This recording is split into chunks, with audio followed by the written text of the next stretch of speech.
कर्ण का जन्म। धृतराष्ट्र, पांडु और विदुर के लालन पालन का भार भीष्म के ऊपर था।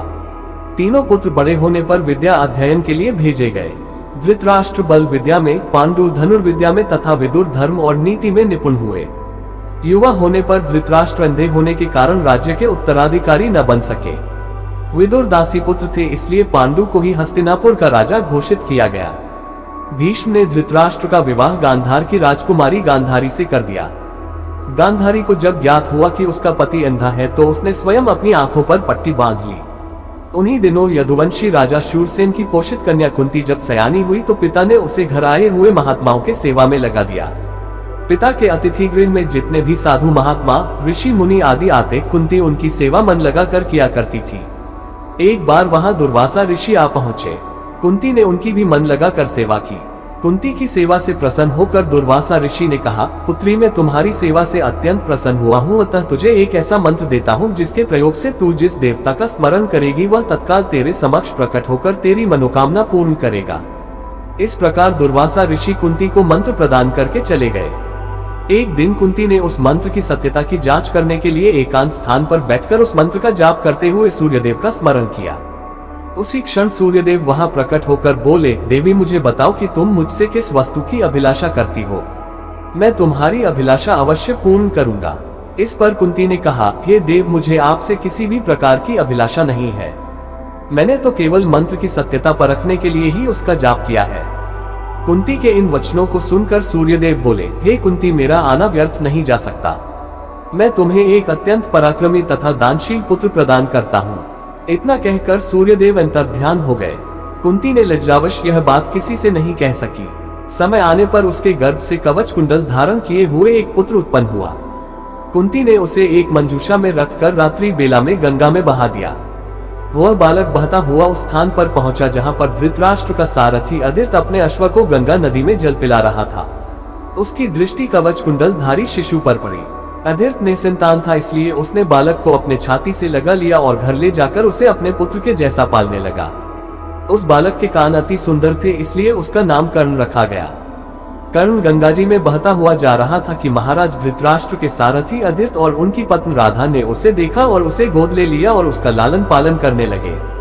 कुमार अवस्था से ही कर्ण की रुचि अपने पिता अदित के समान रथ चलाने की बजाय युद्धकला में अधिक थी। कर्ण और उसके पिता अदित आचार्य द्रोण से मिले, जो कि उस समय युद्धकला के सर्वश्रेष्ठ आचार्यों में से एक थे। द्रोणाचार्य उस समय कुरु राजकुमारों को शिक्षा दिया करते थे। उन्होंने कर्ण को शिक्षा देने से मना कर दिया क्योंकि कर्ण एक सारथी पुत्र था और द्रोण केवल क्षत्रियों को ही शिक्षा दिया करते थे। द्रोणाचार्य की असम्मति के उपरांत कर्ण ने परशुराम से संपर्क किया, जो कि केवल ब्राह्मणों को ही शिक्षा दिया करते थे।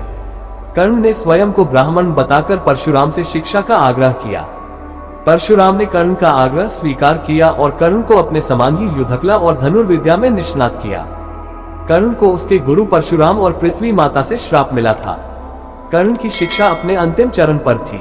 एक दोपहर की बात है, गुरु परशुराम कर्ण की जंघा पर सिर रखकर विश्राम कर रहे थे। कुछ देर बाद कहीं से एक बिच्छू आया और उसकी दूसरी जंघा पर काटकर घाव बनाने लगा। गुरु का विश्राम भंग न हो इसलिए कर्ण बिच्छू को दूर न हटाकर उसके दंत को सहता रहा। कुछ देर में गुरुजी की निद्रा टूटी और उन्होंने देखा कि कर्ण की जान से बहुत रक्त बह रहा है। उन्होंने कहा कि केवल किसी क्षत्रिय में ही इतनी सहनशीलता हो सकती है कि वह बिच्छू दंत को सह ले, न कि किसी ब्राह्मण में। और परशुराम जी ने उसे मिथ्या भाषण के कारण श्राप दिया कि जब भी कर्ण को उनकी दी हुई शिक्षा की सर्वाधिक आवश्यकता होगी, उस दिन वह उसके काम नहीं आएगी। कर्ण, जो कि स्वयं ये नहीं जानता था कि वह किस वंश से है, ने अपने गुरु से क्षमा मांगी और कहा कि उसके स्थान पर यदि कोई और शिष्य भी होता तो वो भी यही करता। यद्यपि कर्ण को क्रोधवश श्राप देने पर उन्हें ग्लानि हुई, पर वे अपना श्राप वापस नहीं ले सकते थे। तब उन्होंने कर्ण को अपना विजय नामक धनुष प्रदान किया और उसे ये आशीर्वाद दिया कि उसे वह वस्तु मिलेगी जिसे वह सर्वाधिक चाहता है, अमित प्रसिद्धि। कुछ लोक कथाओं में माना जाता है कि बिच्छू के रूप में स्वयं इंद्र थे, जो उसकी वास्तविक क्षत्रिय पहचान को उजागर करना चाहते थे। परशुराम जी के आश्रम से जाने के पश्चात कर्ण कुछ समय तक भटकता रहा। इस दौरान वह शब्द भेदी विद्या सीख रहा था। अभ्यास के दौरान उसने एक गाय के बछड़े को कोई वन्य पशु समझ लिया और उस पर शब्द भेदी बाण चला दिया और बछड़ा मारा गया। तब उस गाय के स्वामी ब्राह्मण ने कर्ण को श्राप दिया कि जिस प्रकार उसने एक असहाय पशु को मारा है, वैसे ही एक दिन वह भी मारा जाएगा जब वह सबसे अधिक असहाय होगा और जब उसका सारा ध्यान अपने शत्रु से कहीं अलग किसी और काम पर होगा। इस प्रकार कर्ण परशुराम का एक अत्यंत परिश्रमी और निपुण शिष्य बना। कर्ण दुर्योधन के आश्रय में रहता था।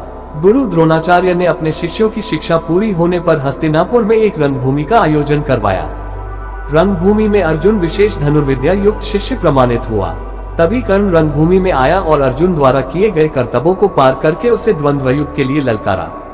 तब कृपाचार्य ने कर्ण के द्वंद्व युद्ध को अस्वीकृत कर दिया और उससे उसके वंश और साम्राज्य के विषय में पूछा, क्योंकि द्वंद्व युद्ध के नियमों के अनुसार केवल एक राजकुमार ही अर्जुन को, जो हस्तिनापुर का राजकुमार था, द्वंद्व युद्ध के लिए ललकार सकता था। तब कौरवों में सबसे ज्येष्ठ दुर्योधन ने कर्ण को अनराज घोषित किया, जिससे वह अर्जुन से द्वंद्व युद्ध के योग्य हो जाए। जब कर्ण ने दुर्योधन से पूछा कि वह उससे इसके बदले में क्या चाहता है, तब दुर्योधन ने कहा कि वह केवल ये चाहता है कि कर्ण उसका मित्र बन जाए। इस घटना के बाद महाभारत के कुछ मुख्य संबंध स्थापित हुए, जैसे दुर्योधन और कर्ण के बीच सुदृढ़ संबंध बने, कर्ण और अर्जुन के बीच तीव्र प्रतिद्वंद्विता और पांडवों तथा कर्ण के बीच वैमनस्य। कर्ण दुर्योधन का एक निष्ठावान और सच्चा मित्र था। यद्यपि वह बाद में दुर्योधन को खुश करने के लिए द्यूतक्रीड़ा में भागीदारी करता है, लेकिन वह आरंभ से ही इसके विरुद्ध था। कर्ण शकुनी को पसंद नहीं करता था और सदैव दुर्योधन को यही परामर्श देता कि वह अपने शत्रुओं को परास्त करने के लिए अपने युद्ध कौशल और बाहुबल का प्रयोग करे, न कि कुटिल चालों का।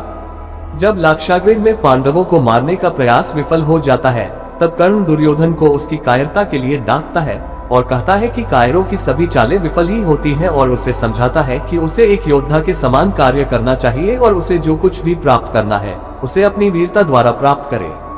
चित्रांगद की राजकुमारी से विवाह करने में भी कर्ण ने दुर्योधन की सहायता की थी। अपने स्वयंवर में उसने दुर्योधन को अस्वीकार कर दिया और तब दुर्योधन उसे बलपूर्वक उठाकर ले गया। तब वहां उपस्थित अन्य राजाओं ने उसका पीछा किया, लेकिन कर्ण ने अकेले ही उन सबको परास्त कर दिया। परास्त राजाओं में जरासंध, शिशुपाल, दंतवक्र, साल और रुक्मी इत्यादि थे। कर्ण की प्रशंसा स्वरूप जरासंध ने कर्ण को मगध का एक भाग दे दिया। भीम ने बाद में श्री कृष्ण की सहायता से जरासंध को परास्त किया, लेकिन उससे बहुत पहले कर्ण ने उसे अकेले परास्त किया था। कर्ण ही ने जरासंध की इस दुर्बलता को उजागर किया था कि उसकी मृत्यु केवल उसके धड़ को पैरों से चीरकर 2 टुकड़ों में बांटकर हो सकती है।